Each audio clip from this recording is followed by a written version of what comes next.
Imagina poder combinar la potencia de 19 láseres en un solo haz. Y no solo eso, sino esculpir ese haz para darle casi cualquier forma que desees. Y todo de manera prácticamente instantánea. ¿Ciencia ficción? Pues parece que ya no. Hola y bienvenidos. Hoy nos vamos a sumergir en un análisis que está justo en la frontera entre la física de láseres y la inteligencia artificial. La fuente es un artículo científico fascinante del Optoelectronics Research Center de la Universidad de Southampton. La misión de hoy es desentrañar cómo han usado el Deep Learning para resolver uno de los grandes obstáculos en la creación de láseres de altísima potencia. A mí, personalmente, la idea de usar una red neuronal para controlar algo tan complejo y rápido como la fase de un láser me parece revolucionaria.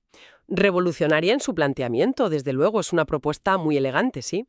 Pero, a ver, quiero empezar poniendo las cartas sobre la mesa. Adelante. Todo lo que vamos a discutir ocurre, por ahora, en el mundo ideal de una simulación por ordenador. El verdadero desafío, el salto al vacío para cualquier tecnología, es sobrevivir al contacto con el ruidoso y caótico mundo real. Vamos a analizar si esta propuesta tiene los mimbres para conseguirlo. De acuerdo, un buen punto de partida. Empecemos por el principio, por el problema fundamental. ¿Por qué no podemos simplemente construir un láser de fibra que sea único y gigantesco? Pues porque tienen un límite físico. El artículo lo explica bien. Si intentas meterles demasiada potencia, la propia luz empieza a hacer cosas raras dentro de la fibra. Efectos no lineales, ¿no? Mencionan cosas como el Stimulated Raman Scattering o el efecto Kerr. Exacto. Nombres complejos que, en la práctica, significan que el haz se degrada, pierde calidad, pierde potencia. Así que la comunidad científica lleva tiempo apostando por una solución que, en principio, suena muy intuitiva. Si uno no es suficiente, pues usamos muchos. Es la combinación coherente de haces. En lugar de un motor enorme, usas 19 motores más pequeños trabajando al unísono. Claro, y ahí está la trampa, ¿verdad? En la palabra unísono. No es tan fácil como apuntar 19 linternas al mismo sitio. Para nada. Ahí nos topamos con el concepto clave de toda esta discusión, la fase. La fase. Sí. La luz es una onda, con sus crestas y sus valles. Para que la potencia de 19 láseres se sume de verdad, las crestas de todas esas ondas tienen que llegar al objetivo exactamente al mismo tiempo, con una precisión de nanómetros. Si están sincronizadas, la potencia se dispara. Pero si están desincronizadas, se anulan entre sí, no consigues nada. Se me ocurre una analogía. Es como si lanzamos 19 piedras a la vez a un estanque. Si todas golpean el agua en el mismo instante, sus ondas se suman en el centro y crean una ola enorme. Eso es lo que se busca. Es una analogía perfecta. Y ahora imagina el problema real. Las piedras nunca caen a la vez. Unas caen un milisegundo antes, otras después. Las ondas chocan, interfieren, se cancelan y, en el centro, donde esperabas la gran ola, solo tienes un chapoteo caótico. Entiendo. Pues en un sistema de láseres de fibra, esas diferencias de tiempo, la fase, están cambiando constantemente y a una velocidad de vértigo, por vibraciones, por cambios de temperatura, por cualquier cosa. El artículo lo llama, y creo que con razón, la complicación fundamentalmente limitante. Y hasta ahora, ¿cómo se lidiaba con eso? Porque, por lo que entiendo, los métodos que había eran, un poco rudimentarios, ¿no? Eran lentos. Ese es el problema fundamental. Eran lentísimos. Los algoritmos iterativos, como el Hertzberg-Saxton, que mencionan, son un proceso de prueba y error. Mido, ajusto, vuelvo a medir, vuelvo a ajustar. Exacto, un bucle sin fin. Otros métodos, los de escalada, van optimizando la potencia fibra por fibra, uno a uno. Me lo imagino como intentar afinar una orquesta de 19 músicos mientras las cuerdas de sus instrumentos cambian de tensión constantemente por la humedad. Para cuando has afinado el último violín, el primero ya se ha vuelto a desafinar. Justo. Ese es el problema. Estás persiguiendo un objetivo en constante movimiento. Por eso se necesita una solución que no sea reactiva, que no vaya por detrás, sino que sea predictiva. Algo que pueda escuchar a toda la orquesta desafinada de golpe y en un único instante darle a cada músico la corrección exacta que necesita. Eso es. Y ese nicho, el de la predicción instantánea, es el terreno de juego ideal para la inteligencia artificial. Aquí es donde entra el Deep Learning. Exacto. Proponen usar una red neuronal, concretamente una del tipo Zijan, que quizá a la gente le suene por el nombre Pix2Pix. Su especialidad es, es traducir una imagen en otra. Vale, ¿y cómo funciona esa traducción en este caso? ¿Qué imagen le das y qué imagen te devuelve? Es fascinante. Le enseñaron a la red con cientos de miles de ejemplos. Por un lado, le daban la consecuencia, una imagen del perfil de intensidad, o sea, la foto del haz de luz borroso y caótico que capturaría una cámara. El síntoma. El síntoma, sí. Y por otro lado, le daban la causa, el mapa de fases exacto de las 19 fibras que había provocado ese patrón borroso. O sea, le muestran 300.000 veces el problema y su solución. Y después de tanto entrenamiento, la red aprende la conexión. Llega un punto en que es capaz de mirar cualquier mancha de luz, por muy deforme que sea, y deducir en un solo vistazo el mapa de fases que la está generando. Es como si aprendiera a ver lo invisible, a diagnosticar la enfermedad con solo mirar una foto del síntoma. Es una pasada. Sí, pero la palabra clave aquí es aprender. Y no es magia, es estadística a una escala masiva. El artículo es muy honesto al respecto, de hecho lo citan. El esfuerzo científico se traslada a la producción de datos de entrenamiento adecuados. Ah, claro. La proeza aquí no es tan de la red neuronal, que es un modelo conocido, sino el trabajo de ingeniería de datos que hay detrás. Generar esos 300.000 pares de datos simulados. Me imagino algún pobre estudiante de doctorado esperando a que terminara la simulación durante semanas. Y en esos datos hay un detalle que me pareció de una elegancia increíble. Se ve en la figura 1. La fase es un valor cíclico, como las horas en un reloj. ¿Cómo representas eso en una imagen para que una red lo entienda? El salto de las 11:59 a las 12:00 la confundiría, ¿no?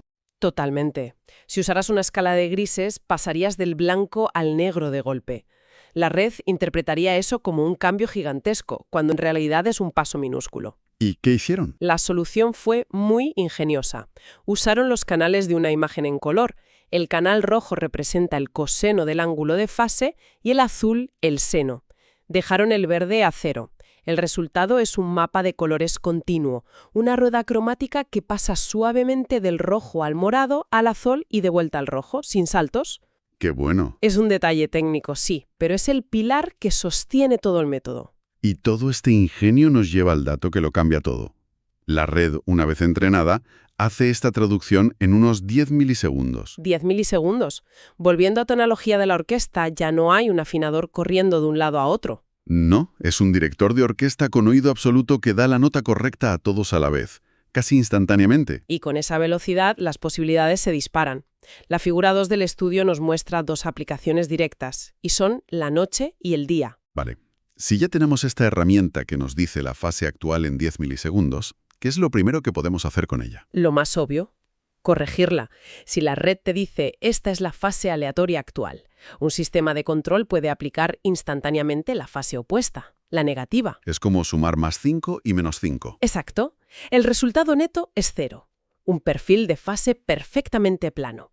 Todas las ondas vuelven a estar en perfecta sincronía. Es como unos auriculares con cancelación de ruido, pero para la luz. El sistema escucha el ruido de fase y genera una antifase que lo anula por completo. El resultado que se ve en la figura es espectacular. Sí, pasas de una mancha difusa a un único punto de luz increíblemente brillante y concentrado. Y una vez que tienes esa capacidad de crear un silencio de fase, ese lienzo en blanco, supongo que puedes empezar a pintar. Esa es la segunda aplicación. Y es la que abre la puerta a un mundo de posibilidades. El modelado de haces a medida. Esculpir la luz. Ya no se trata solo de concentrar toda la energía en un punto, sino de distribuirla en el espacio para crear formas específicas. El artículo muestra un anillo con 6 lóbulos, esto para fabricación, microcirugía o comunicaciones ópticas. Tiene que ser un cambio de paradigma. Y todo en un solo paso, sin partes móviles. Impresionante. Y aquí es donde mi lado analítico tiene que volver a intervenir. Todo esto suena maravilloso. Pero, en el entorno prístino de un ordenador, los datos de entrenamiento son perfectos, las ecuaciones son puras. El mundo real es desordenado. Las cámaras tienen ruido, la alineación nunca es perfecta. ¿Cómo se comporta una red entrenada en el cielo de los datos perfectos cuando la arrojas al infierno de la física experimental? Esa es la prueba de fuego. es la pregunta del millón, desde luego. Y de hecho, los investigadores se la hacen a sí mismos. Anticipándose a esa crítica, las figuras 3 y 4 están dedicadas a responderla. Ah, sí. Pusieron a prueba la resiliencia de la red añadiendo ruido simulado a las imágenes, para imitar lo que captaría una cámara de laboratorio normal y corriente. Sí, y no es un ruido trivial. Describen una fluctuación de un 10% en el valor de los píxeles, que es una cantidad, bueno, bastante realista. Y los resultados, como dice el propio artículo, son quizás sorprendentes. ¿A ti no te lo pareció tanto? Para mí, sorprendente es un eufemismo. Que una red entrenada exclusivamente con datos limpios sea tan robusta ante datos ruidosos es un hallazgo muy potente y, desde luego, nada obvio. La figura 3 lo muestra visualmente. Incluso con un ruido considerable, la predicción de la fase es muy acertada y el haz corregido se parece muchísimo al ideal. Esto le da muchísima credibilidad de cara a una aplicación práctica. Sin duda. Y la figura 4 nos da otra lección fundamental sobre el Deep Learning, esta vez sobre la cantidad de datos. El gráfico que muestra la potencia en el cubo, que es una métrica de lo bien enfocado que está el haz, es muy revelador. Se ve clarísimo. Al aumentar los datos de entrenamiento de 10.000 a 100.000 pares, el rendimiento mejora de forma espectacular. Con 100.000, el 93% de los casos de prueba alcanzan casi la perfección. Es un resultado excelente, sí, pero fíjate en lo que pasa después. Al pasar de 100.000 a 300.000 pares de datos, la mejora es prácticamente nula. Las dos curvas son casi indistinguibles. Se llega a un punto de saturación. Exacto. Es una lección importantísima sobre el rendimiento decreciente. En el Deep Learning, más datos no siempre es la respuesta. Hay un punto óptimo en el que el coste de generar más datos ya no compensa la mínima ganancia. Es una lección de eficiencia. Totalmente de acuerdo. Vale, entonces tenemos una red que es rápida, precisa, capaz de esculpir y robusta frente al ruido. Parece que han cubierto todas las bases. Pero entonces me surge una duda. A ver. ¿Y si le pido al sistema que cree una forma imposible? Por ejemplo, la cara de un gato con todo detalle. ¿El sistema simplemente fallaría? ¿O hay una forma de saber de antemano lo que es factible y lo que no? Esa es una pregunta excelente. Y nos lleva a lo que, para mí, es la aplicación más innovadora y elegante de todo el trabajo.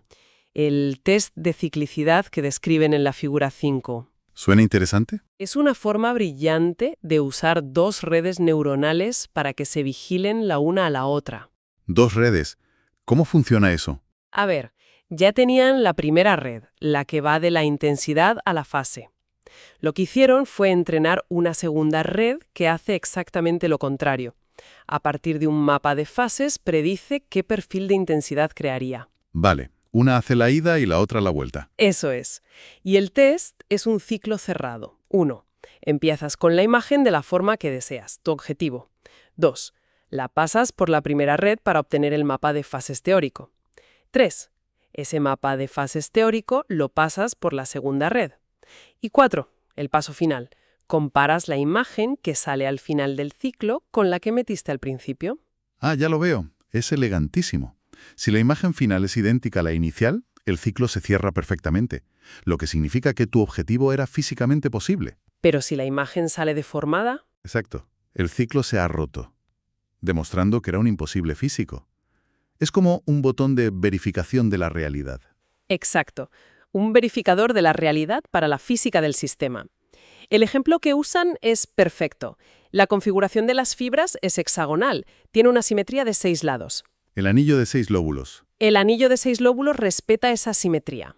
Pasa el test. ¿La imagen de entrada y la de salida son idénticas? Pero luego hacen la prueba definitiva. Rotan ese mismo anillo 30 grados. Y esa nueva orientación choca con la geometría del sistema. Y el resultado es claro. Al pasarlo por el ciclo, la imagen que sale es un borrón. El test te dice, en milisegundos y sin encender un solo láser, lo siento, esa forma que quieres es imposible de crear con las herramientas que tienes. Como herramienta de diseño, es increíblemente potente. Llegando ya al final, creo que podemos destilar algunas conclusiones muy claras.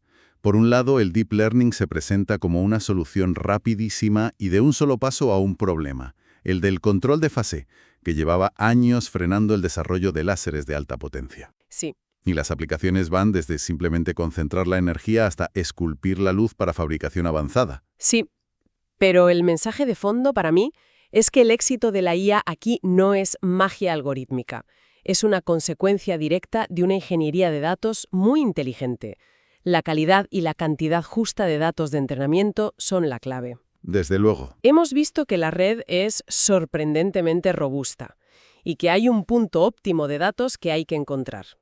Y para mí, la joya de la corona es esa idea final: usar dos redes en tándem no solo para controlar, sino para predecir lo que es físicamente posible.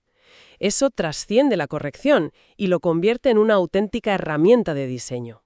Esto me hace pensar en el futuro. Todo este estudio se ha realizado con 19 fibras en una simulación, pero la investigación real en este campo ya está trabajando con sistemas de cientos, incluso más de 1000 haces combinados. Y esa es la gran pregunta que queda en el aire.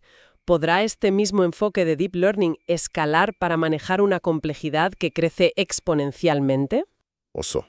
Al pasar a un sistema tan masivo en el mundo real, empezarán a surgir nuevos fenómenos físicos, nuevas interferencias sutiles entre los haces que los modelos actuales ni siquiera contemplan y que ni una red neuronal, por muy bien entrenada que esté, sea capaz de predecir y compensar. Una pregunta que de momento se queda sin respuesta. Con esa reflexión nos despedimos. Gracias por habernos acompañado en este análisis